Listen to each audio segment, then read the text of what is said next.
Oh là là, les lutins! Qui a bien pu oublier ces noisettes ici? Regardez autour de vous si vous trouvez un indice. Oh oh! Des empreintes de pas.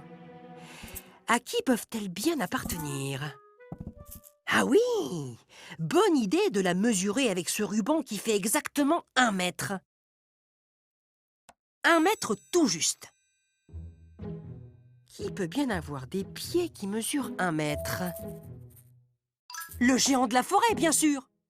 Ah oui, mais il ne mange pas de noisettes. Elles sont trop petites pour son énorme estomac. Ah! Cette empreinte mesure moins d'1 mètre. Mais ce n'est pas assez précis. Il faudrait une unité de mesure plus petite.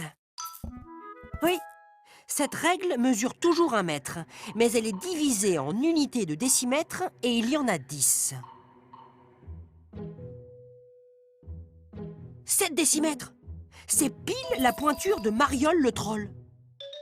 Aïe, c'est vrai, Joséphine. Tout le monde sait que Mariole est allergique aux noisettes. Ça ne peut pas être son panier. Cette empreinte mesure entre 1 et 2 décimètres. Ce n'est pas assez précis. Il faut utiliser une unité de mesure plus petite, le centimètre. Il y a 100 centimètres dans 1 mètre.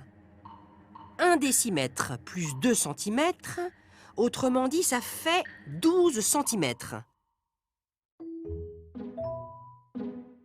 Alors, les lutins, qui a des chaussures qui mesurent 12 centimètres?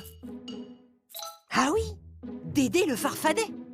Mais je vous arrête tout de suite. Dédé est en vacances loin d'ici.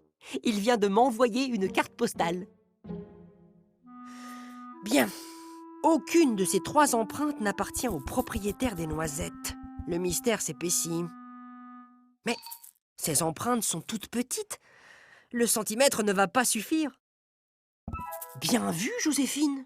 Sur cette règle, les centimètres sont divisés en 10 mm chacun. Il y a donc 1000 mm dans 1 mètre. Mais bien sûr!